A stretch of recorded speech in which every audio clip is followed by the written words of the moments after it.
Que a paz esteja conosco. Vamos então, assim, iniciando mais um estudo, o estudo de o Evangelho segundo o Espiritismo. Estamos na introdução, quarta parte, Sócrates e Platão, precursores da ideia cristã e do Espiritismo. Do fato de haver Jesus conhecido a seita dos essênios, seria errôneo concluir-se que ele colheu nessa seita a sua doutrina, e que, se tivesse vivido noutro meio, teria professado outros princípios. As grandes ideias jamais irrompem de súbito. As que se baseiam na verdade sempre têm precursores que lhes preparam parcialmente os caminhos. Depois, quando é chegado o tempo, Deus envia um homem com a missão de resumir, coordenar e completar os elementos esparsos, e com eles formar um corpo de doutrina. Desse modo, não surgindo bruscamente a ideia ao aparecer, encontra espíritos predispostos a aceitá-la. Assim aconteceu com a ideia cristã, que foi pressentida muitos séculos antes de Jesus e dos essênios, e da qual Sócrates e Platão foram os principais precursores.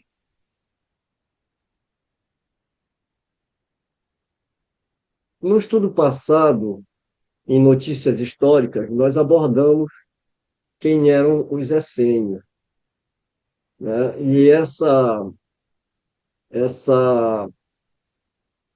história de Jesus, né, pelo fato dele ter conhecido essa seita dos essênios, né, ele teria acolhido, ou ele teria convivido com eles, e foi de lá que ele tirou os princípios da doutrina dele. Isso foi, de uma certa forma, especulado. Ernest Renan, ele também aborda essa seita, entre várias seitas, né, no livro, quando ele vai escrever sobre a vida de Jesus, mas ele não levanta essa hipótese. Mas Flávio Josefo e outros historiadores chegam, né, a mencionar uma hipótese de que Jesus teria aprendido, digamos assim, né? Mas não tem nenhuma comprovação que isso de fato se deu, são só especulações. Uma coisa que eu gostaria de comentar aqui é quando ele coloca também, né, que é, quando é chegado o tempo, Deus envia um homem com a missão de resumir, coordenar e complementar os elementos esparsos.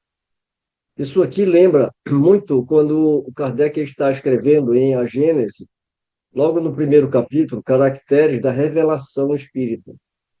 E lá ele está falando que toda revelação ela é feita tanto da parte de Deus como também da parte humana, no caso, né?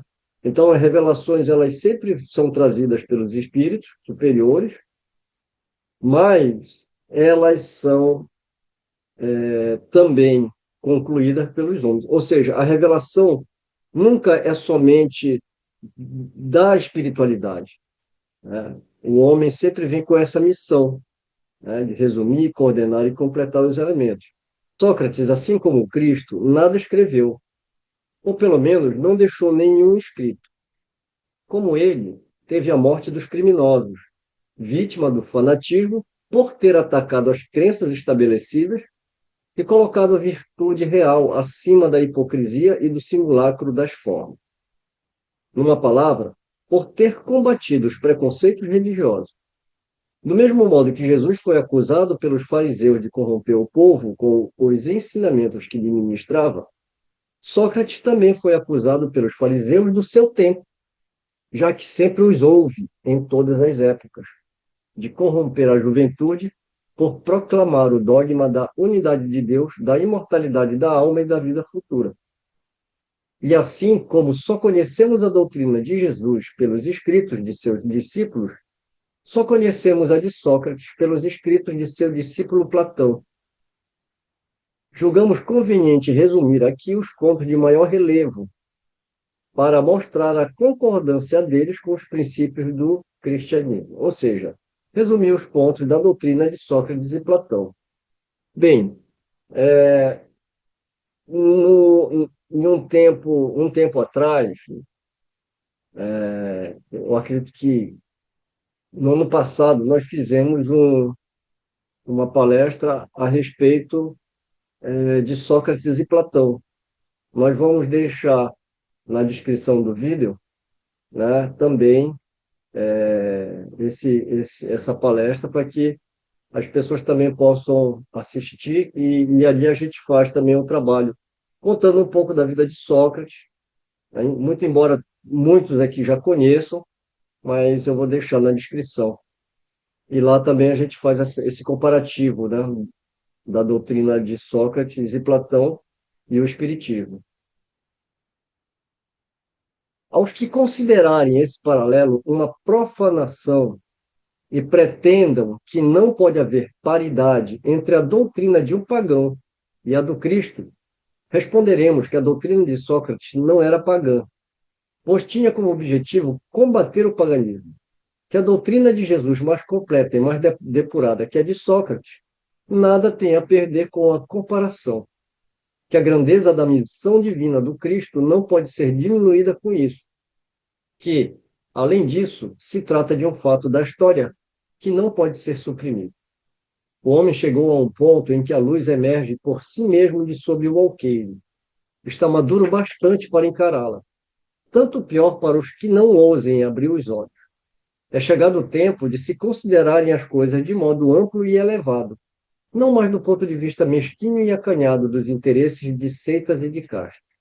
Além disso, essas citações provarão que, se Sócrates e Platão pressentiram a ideia cristã, também se encontram em sua doutrina os princípios fundamentais do Espiritismo. E agora nós vamos, então, para o resumo da doutrina de Sócrates e Platão.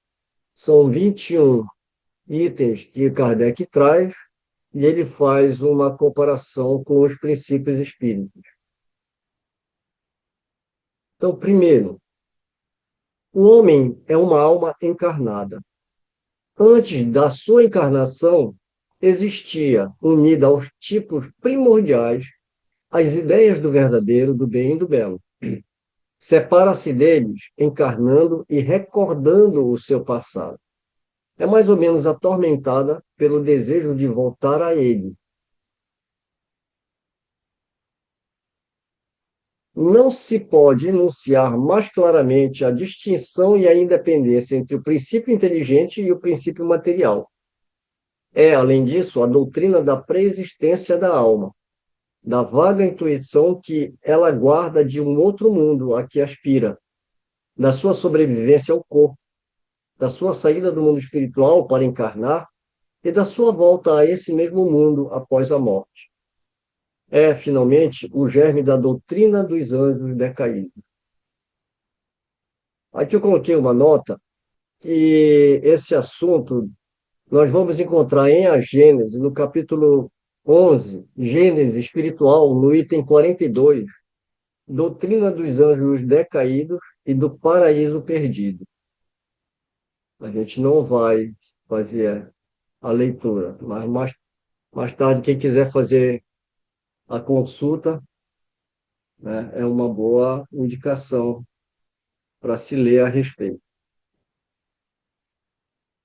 Segundo, a alma se transvia e se perturba quando se serve do corpo para considerar qualquer objeto.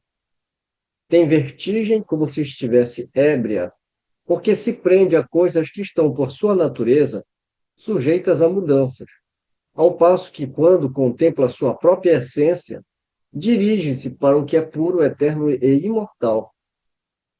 Dirige-se para o que é puro, eterno e imortal, e sendo ela da mesma natureza, permanece aí ligada, por tanto tempo quanto possa.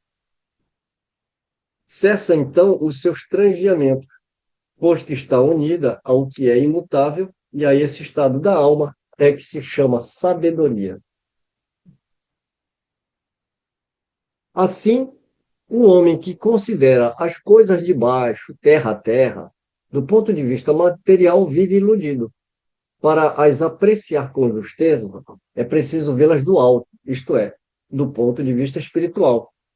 A verdadeira sabedoria deve, portanto, de algum modo, isolar a alma do corpo para ver com os olhos do espírito. É o que ensina o Espiritismo.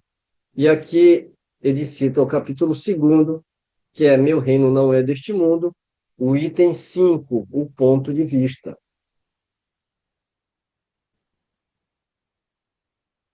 que vai abordar, né, essa temática. Terceiro, enquanto tivermos o nosso corpo e a alma se achar mergulhada nessa corrupção, nunca possuiremos o objeto dos nossos desejos, a verdade. Com efeito, o corpo nos suscita 1000 obstáculos pela necessidade em que nos achamos de cuidar dele. Além disso, ele nos enche de desejos, de apetites, de temores, de 1000 quimeras e de 1000 tolices, de maneira que com ele é impossível sermos sábios, ainda que por um instante. Mas se não nos é possível conhecer puramente coisa alguma, enquanto a alma nos está ligada ao corpo, de duas uma, ou jamais conheceremos a verdade, ou só a conheceremos após a morte. Libertos da loucura do corpo, conversaremos então. É lícito esperar com homens igualmente libertos e conheceremos por nós mesmos a essência das coisas. Essa é a razão por que os verdadeiros filósofos se exercitam em morrer, e a morte não lhes parece terrível de modo algum. Está aí o princípio das faculdades da alma obscurecidas em razão dos órgãos corpóreos, e o da expansão dessas faculdades depois da morte. Mas não se trata aqui senão de almas de escol, já depuradas. O mesmo não se dá com as almas impuras. E ele cita aqui o céu e o inferno, a primeira parte, doutrina, no capítulo 2º, que é o medo da morte. E também a segunda parte, exemplos, no primeiro capítulo, o passamento. É a temática também, né, desse item. Mas a gente não vai fazer a leitura dessas referências que ele dá aqui. A gente vai se ater só nesse comparativo entre a doutrina de Sócrates e Platão e do Espiritismo, né? Mas nós recomendamos que se possa fazer a leitura juntamente com esses itens desses artigos, artigos não, né, desses textos que Kardec cita aqui. E a grande maioria vai estar aqui mesmo no próprio Evangelho e no céu e inferno. Quarto,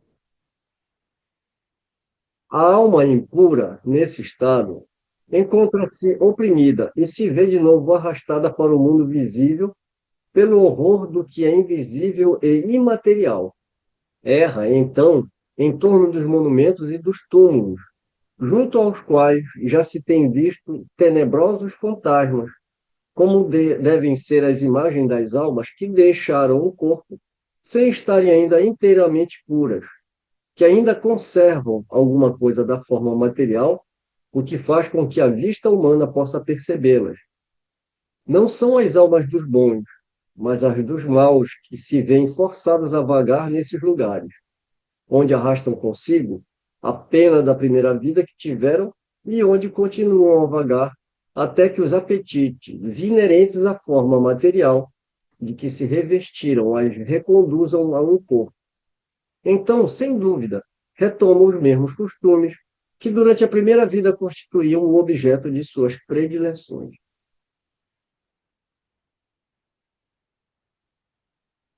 Quando a gente lê aqui, erra, então, em torno dos monumentos e dos túmulos, né? Essa palavra aqui, erra, vem do sentido de estar na erraticidade, de estar vagando, né? Já como espírito fora do corpo, né? Ele está se referindo às almas impuras, né? Ou seja, aquelas que são ainda muito apegadas à matéria, muito apegadas aos apetites, né, inerentes à forma material, que, como ele coloca aqui. Não somente o princípio da reencarnação se acha aí claramente expresso, mas também o estado das almas, que ainda se mantém sob o jugo da matéria, é descrito tal qual o mostra o Espiritismo nas evocações.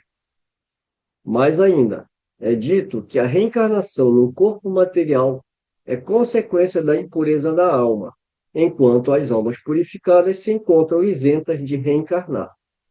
O Espiritismo não diz outra coisa, acrescentando apenas que a alma que tomou boas resoluções na erraticidade e que possui conhecimentos adquiridos traz, ao renascer, menos defeito, mais virtude e ideias intuitivas do que tinha na sua existência precedente. Assim, cada existência marca para ele um progresso intelectual e moral. E aqui ele também cita o céu e o inferno, a segunda parte, exemplos, porque é ali que Kardec vai desenvolver vários diálogos com espíritos de várias classes, né? Desde espíritos sofredores, espíritos de assassinos, de suicidas, até de espíritos mais felizes, né?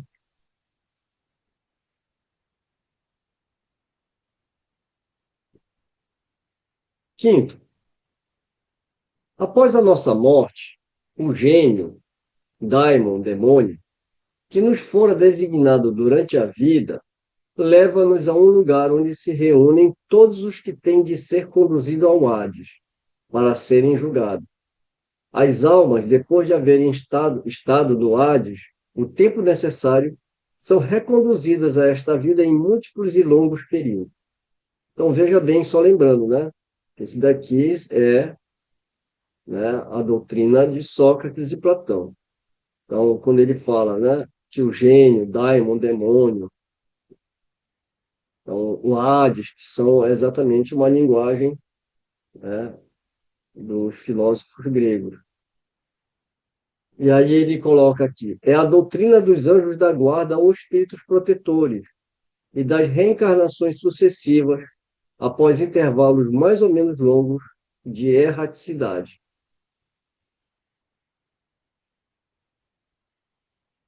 E para você ver, né, que a conotação da palavra demônio aqui é totalmente diferente. Demônio é um gênio, né? É um espírito, é um anjo da guarda, né? Apesar de que essa palavra anjo da guarda já, né, é só para a gente destacar, porque muitas pessoas, quando se fala dessa forma, entendem do que a gente está falando, né? Os demônios ocupam o espaço que separa o céu da terra, constituem o laço que une o grande todo a si mesmo. Não entrando nunca a divindade em comunicação direta com o homem, é por intermédio dos demônios que os deuses se relacionam e conversam com ele, quer durante a vigília, quer durante o sono. A palavra daimon, da qual fizeram o termo demônio, não era, na antiguidade, tomada em mau sentido, como nos tempos modernos. Não designava exclusivamente seres malfazejos, mas todos os espíritos em geral, dentre os quais se destacavam os espíritos superiores chamados deuses, e os menos elevados, ou demônios propriamente ditos, que se comunicavam diretamente com os homens. O Espiritismo também afirma que os espíritos povoam o espaço, que Deus só se comunica com os homens por intermédio dos espíritos puros, encarregados de transmitir as suas vontades. Que os espíritos se comunicam com eles durante a vigília e durante o sono. Substituía a palavra demônio pelo espírito e tereis a doutrina espírita. Ponde a palavra anjo e tereis a doutrina cristã. Justamente quando eu me referi, né, a anjo, foi nesse sentido. Por isso que eu falo que quando você fala, quem é, né, tem uma origem, né, que vem, quem vem da doutrina cristã, quando se fala em anjo, já vai entender. Assim como para o espírita, quando a gente fala espírito, né? E outra coisa também, né, como ele coloca aqui, que a comunicação direta com o homem é feita por intermédio desses espíritos, desses demônios, né? E nunca a divindade faz essa comunicação direta. É o que a gente também estuda no Espiritismo, né? Que Deus se comunica através dos espíritos puros.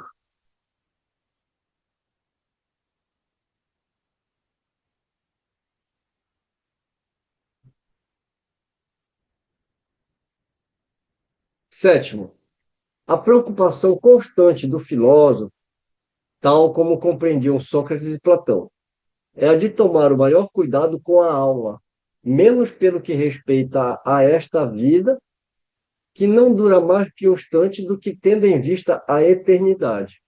Se a alma é imortal, não será prudente viver visando a eternidade? O cristianismo e o espiritismo ensinam a mesma coisa.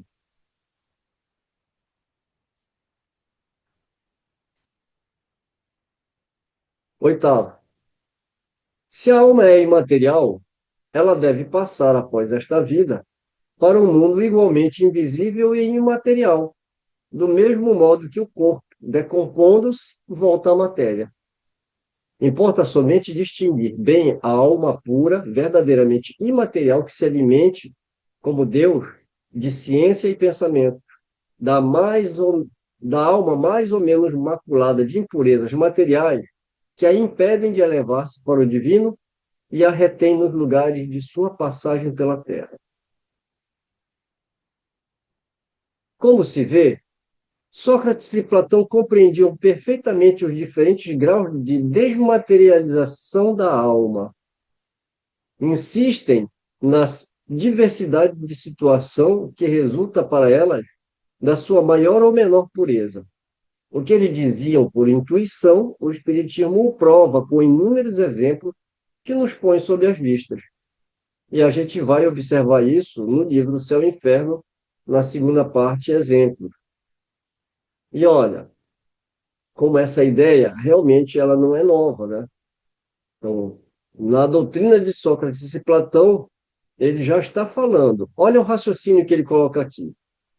Se a alma é imaterial, ela deve passar após essa vida para um mundo igualmente invisível e imaterial. E não é isso que o Kardec ele vai falar no céu e inferno, né? Aliás, fala no céu e inferno, mas fala também, né, durante toda a codificação. Não existe lugar circunscrito na erraticidade. Agora, tanto o Espiritismo como aliás, ao contrário, né, tanto Sócrates como Platão, assim como o Espiritismo, também fazem uma ressalva. Ele fala assim, né? Só para completar aqui, né? Se a alma é imaterial, ela deve passar por um mundo igualmente invisível e imaterial, do mesmo modo que o corpo, que é material, quando ele se decompõe, ele volta à matéria, ou seja, o pó volta ao pó, né? Agora, a ressalva que ele faz aqui, né? É importante somente distinguir bem a alma pura, que essa é verdadeiramente imaterial, que se alimente como Deus de ciências e pensamento. Agora, a alma mais ou menos maculada de impurezas materiais, ou seja, aquela que ainda está pegada, né, às coisas materiais, isso impedem de elevar-se para o divino. E é esse apego que a retém nos lugares de sua passagem pela terra. Então, muitos se apegam ainda nos lugares aqui na terra, que nem ele falou no item anterior, né, de que eles ainda estão errando, né, ali vagando pela sua sepultura. E outros que vão para o plano espiritual, mas vão para vales, vão para lugares que eles criam e imaginam por causa da sua imperfeição. Item nono.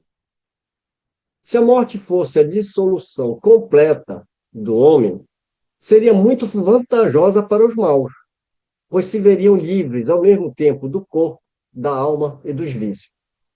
Aquele que adornou sua alma, não de ornatos estranhos, mas com os que lhe são próprios, só esse poderá aguardar tranquilamente a hora da sua partida para o outro mundo. Em outros termos, equivale a dizer que o materialismo que proclama o nada para depois da morte anula toda responsabilidade moral posterior e, por conseguinte, é um estímulo ao mal, que o mal tem tudo a ganhar do nada. Somente um homem que se despojou dos vícios e se enriqueceu de virtudes pode esperar com tranquilidade o despertar na outra vida. O Espiritismo nos mostra, por meio de exemplos que diariamente nos põe sob os olhos, quanto é penoso para o mal o passar dessa a outra vida, a entrada na vida futura. E ele cita aqui também o artigo que está escrito lá no livro Céu e Inferno, segunda parte, exemplos, no primeiro capítulo, que tem como título O Passamento. Décimo, o corpo conserva bem impressos os vestígios dos cuidados de que foi objeto e dos acidentes que sofreu. Dá-se o mesmo com a alma. Quando despojada do corpo, traz evidentes os traços do seu caráter, de suas afeições e as marcas que lhe deixaram todos os atos de sua vida. Assim, a maior desgraça que pode acontecer ao homem é ir para o outro mundo com a alma carregada de crimes. Vês, Cállicles, que nem tu, nem Pólux, nem Górgias podereis provar que devamos levar outra vida que nos seja útil quando estivermos do outro lado. De tantas opiniões diversas, a única que permanece inabalável é a de que mais vale receber do que cometer uma injustiça, e que, acima de tudo, devemos cuidar, não de parecer, mas de ser homem de bem. Então, aqui é o diálogo de Sócrates com seus discípulos, quando ele já estava preso, né? Quando ele foi preso, mais tarde ele é condenado a, a tomar cicuta, né? Aquele veneno, e aqui é um diálogo entre os discípulos dele, anotado por Platão. Encontramos aqui outro ponto capital, confirmado hoje pela experiência, o de que a alma não depurada conserva as ideias, as tendências, o caráter e as paixões que teve na terra. Esta máxima, mais vale receber do que cometer uma injustiça, não é inteiramente cristã? Jesus exprimiu o mesmo pensamento por meio desta figura. Se alguém vos bater numa face, apresentai-lhe a outra. Aqui ele se refere ao capítulo 12º deste livro aqui, que estamos estudando, Evangelho segundo o Espiritismo, que é amai os vossos inimigos. É o item 7 e 8, onde ele traz uma passagem do Evangelho, e no item 7 e no item 8º, Kardec faz a exegese dessa passagem, que é, se alguém te ferir na face direita. E, aliás, Jesus tem outras, né, outras frases, né, justamente para a gente não responder uma injúria com outra injúria, né? Ele fala que se alguém te pedir a tua bolsa, entrega a capa. Se alguém te convidar a caminhar, ou te forçar, né, a caminhar 1.000, caminha 2.000, né, milhas com ele. Vamos, então, para o 11º. De duas, uma. Ou a morte é uma destruição absoluta, ou é a passagem da alma para outro lugar. Se tudo deve extinguir-se, a morte será como uma dessas raras noites que passamos sem sonhar e sem nenhuma consciência de nós mesmos. Todavia, se a morte é apenas uma mudança de morada, a passagem para um lugar onde os mortos devem reunir-se, que felicidade há de lá encontrarmos aqueles a quem conhecemos. O meu maior prazer seria examinar de perto os habitantes dessa outra morada e de distinguir lá, como aqui, os que são dignos dos que se julgam como tais e não o são.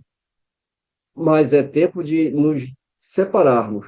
Eu para morrer, vós para viver. É, por isso que eu falo, né? Quando a gente vai conhecer a história de Sócrates, sobretudo o julgamento, né, dele.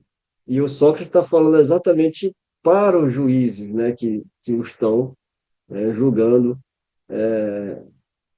tudo isso aqui. Segundo Sócrates, os homens que viveram na Terra se encontram após a morte e se reconhecem. Mostra o Espiritismo que continuam relações que se estabelecem entre eles, que se estabeleceram entre eles, de sorte que a morte não é nem uma interrupção, nem a cessação da vida, mas uma transformação sem solução de continuidade. Se Sócrates e Platão tivessem conhecido os ensinos que o Cristo daria 500 anos mais tarde, e os que agora dão aos espíritos, não teriam falado de outro modo. Não há nisto nada que te deva surpreender se considerarmos que as grandes verdades são eternas e que os espíritos adiantados devem tê-las conhecido antes de virem à Terra, para onde as trouxeram. Que Sócrates, Platão e os grandes filósofos daqueles tempos bem podem depois ter sido dos que secundaram o Cristo na sua missão divina e que foram escolhidos para esse fim precisamente por se acharem mais do que os outros em condições de lhe compreender as sublimes lições, que finalmente podem hoje fazer parte da pleia dos espíritos encarregados de ensinar aos homens as mesmas verdades.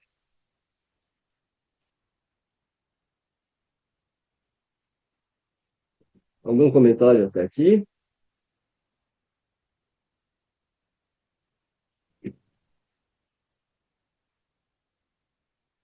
Décimo segundo, nunca se deve retribuir uma injustiça com outra injustiça, nem fazer mal a ninguém, seja qual for o mal que nos tenham causado.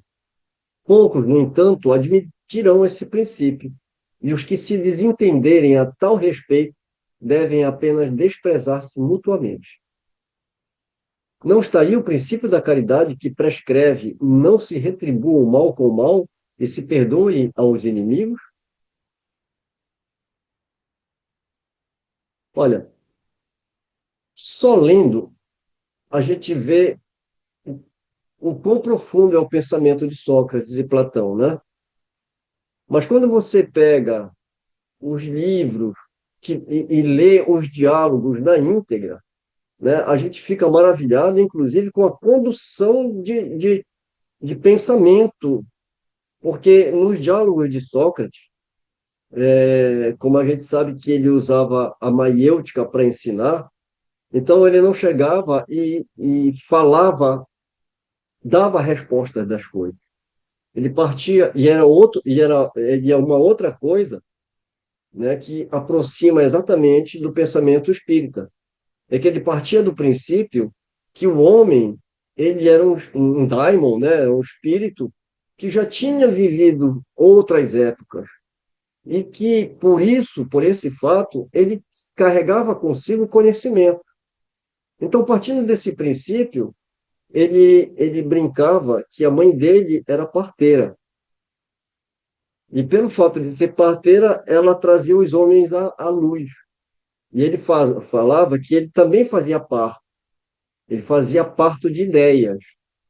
Porque com a maiêutica, ele fazia perguntas, questionava, para que os homens pensassem numa resposta, e aos poucos ele ia retirando, ou seja, trazia à luz as ideias dos homens, que ele já achava que o homem tinha, né? Porque já tinha outras existências. Ou seja, a pessoa já tinha aquele conhecimento, ele só tinha o trabalho de extrair. Então, quando a gente pega o diálogo de Sócrates com esses discípulos, é muito interessante a cadeia de ideias, né, com que ele vai colocando, fazendo a outra pessoa pensar. Ele vai fazendo perguntas e a pessoa vai analisando e vai procurando as soluções, e até que Sócrates consegue fazê-lo chegar à conclusão que ele quer que chegue, né?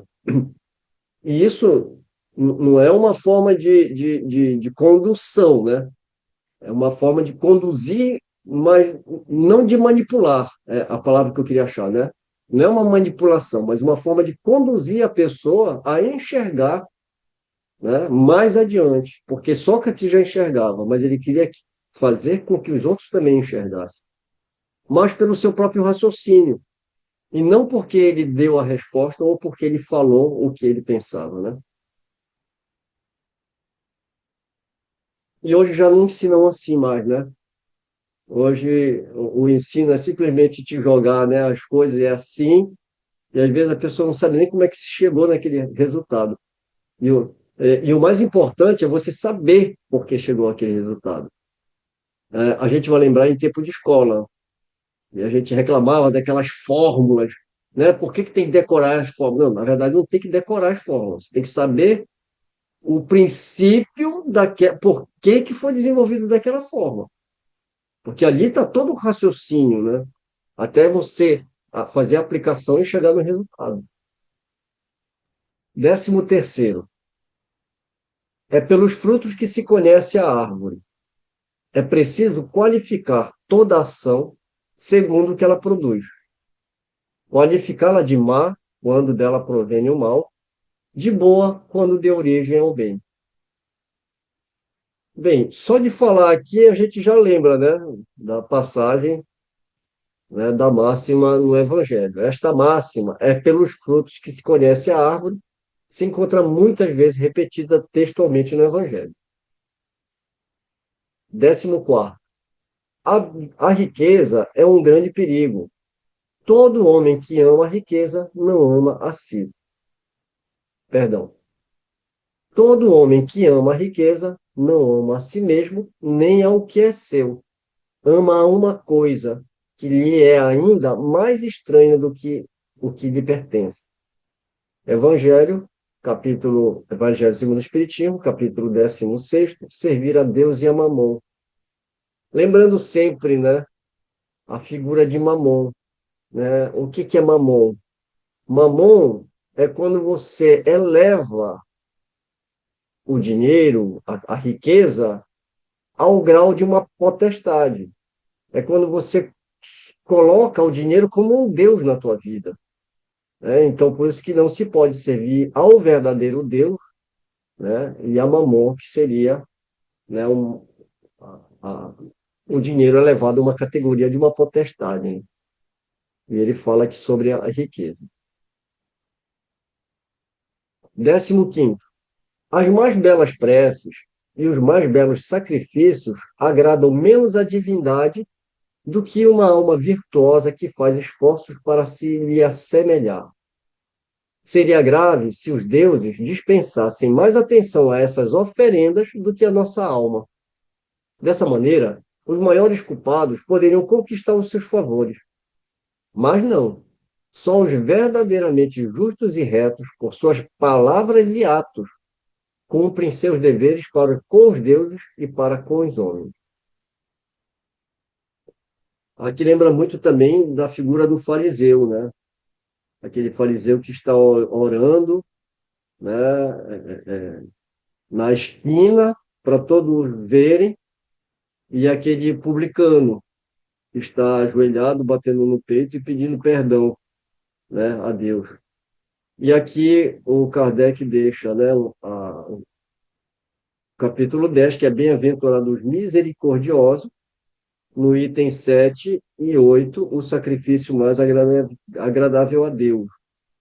Item 7 é uma passagem que ele traz do Evangelho, e item 8 ele faz a exegese. E a temática é isso, sacrifício mais agradável a Deus, né? Como ele coloca, as mais belas preces e os mais belos sacrifícios agradam menos a divindade do que uma alma virtuosa que faz esforços para se assemelhar. Realmente lembra muito o fariseu, né, e o publicano. 16º, chama o homem vicioso a esse amante vulgar, que ama o corpo mais do que a alma. O amor está por toda parte na natureza, convidando-nos ao exercício da nossa inteligência. Nós o encontramos até mesmo no movimento dos astros. É o amor que enfeita a natureza com seus ricos tapetes. Ele se orna e fixa morada onde encontra flores e perfumes. É ainda o amor que dá paz aos homens, calma ao mar, silêncio ao vento e sono à dor. O amor que há de unir os homens por um laço fraternal é uma consequência dessa teoria de Platão sobre o amor universal como lei da natureza. Tendo dito Sócrates que o amor não é nem um deus, nem um mortal, mas um grande demônio. Isto é, um grande espírito que preside ao amor universal. Essa proposição lhe foi imputada como crime.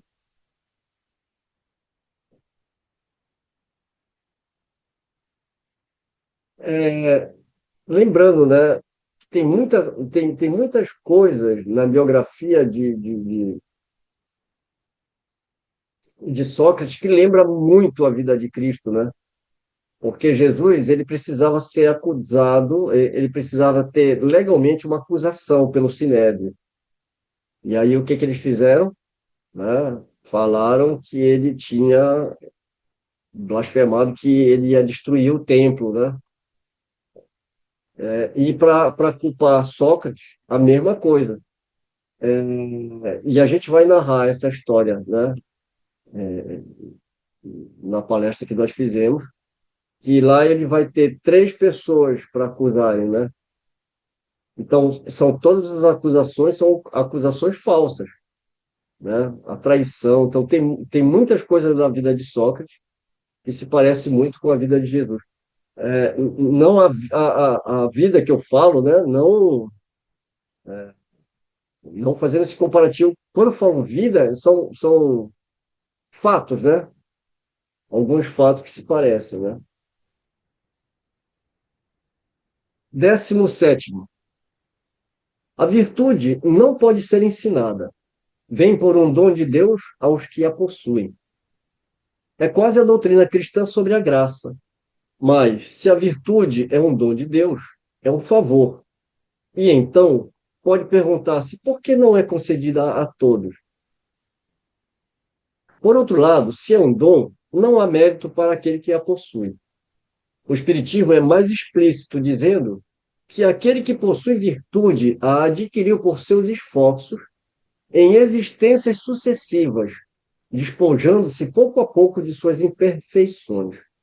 A graça é a força que Deus concede a todo homem de boa vontade para se livrar do mal e fazer o bem. A virtude não pode ser ensinada, vem por dom de Deus aos que a possuem. Né? Então, aqui também feita a analogia e a explicação por Kardec. Né? Ou seja, aquele que possui a virtude a adquiriu por seus esforços em reencarnações, né? Existências sucessivas. 18º. Há uma disposição natural em todos nós, a de nos apercebermos muito menos dos nossos defeitos do que dos alheios. Diz o Evangelho: vedes o cisco no olho do vosso vizinho e não vedes a trave que está no vosso. Capítulo 10. Bem-aventurados os misericordiosos. Item 9 e 10. O argueiro e a trave no olho.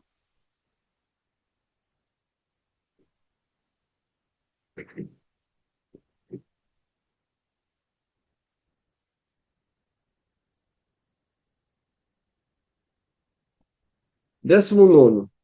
Se os médicos são mal sucedidos na maior parte das doenças, é que tratam do corpo, sem tratarem da alma. Ora, não se achando o todo em bom estado, é impossível que uma parte dele passe bem.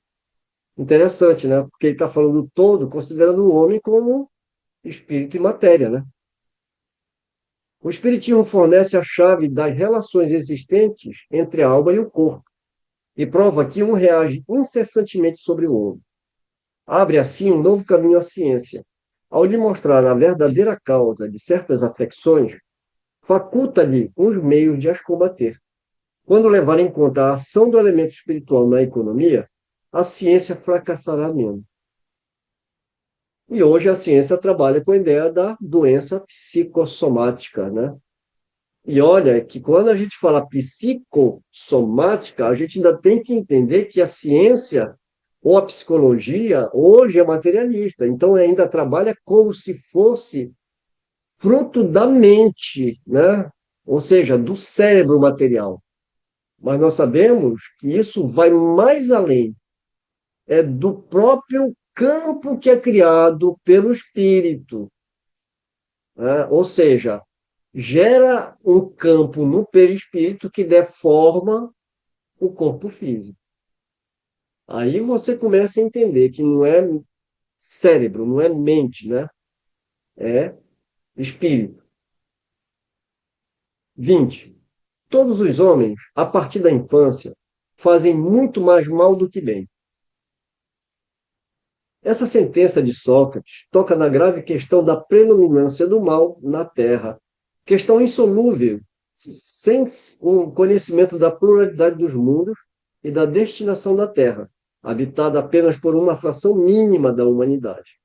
Somente o Espiritismo lhe dá solução, desenvolvida logo adiante nos capítulos 2º, 3º e 4º do Evangelho segundo o Espiritismo, que são, respectivamente, meu reino não é deste mundo, há muitas moradas na casa de meu pai, e ninguém pode ver o reino de Deus se não nascer de novo.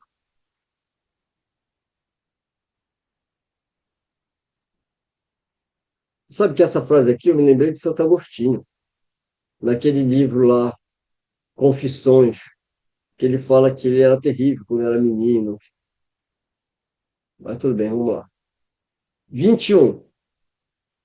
Há sabedoria em não acreditares que sabes o que ignoras. Isso vai endereçado às pessoas que criticam aquilo de que desconhecem, até mesmo os primeiros termos. Platão completa esse pensamento de Sócrates dizendo: tentemos, primeiro, torná-las, se for possível, mais honestas nestas palavras. Se não o forem, não nos preocupemos com elas e não procuremos senão a verdade. Tratemos de instruir-nos, mas não nos injuriemos. É assim que devem proceder os espíritas com relação aos seus contraditores de boa ou má fé. Se Platão revivesse hoje, encontraria as coisas mais ou menos como no seu tempo e poderia usar da mesma linguagem. Sócrates também se depararia com pessoas que zombariam da sua crença nos espíritos e que o qualificariam de louco, assim como ao seu discípulo Platão. Foi por haver professado esses princípios que Sócrates se viu ridicularizado, depois acusado de impiedade e condenado a beber cicuta. Tanto é certo que as grandes verdades novas, ao levantarem contra si os interesses e os preconceitos que ferem, não podem estabelecer-se sem luta e sem fazer mártires.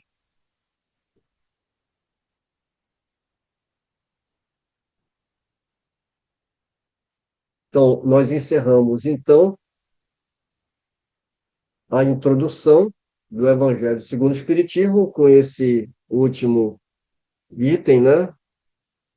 E no nosso próximo estudo será o capítulo 1º, Não vim destruir a lei. Esse capítulo vai abordar as 3 revelações: Moisés, o Cristo, o Espiritismo.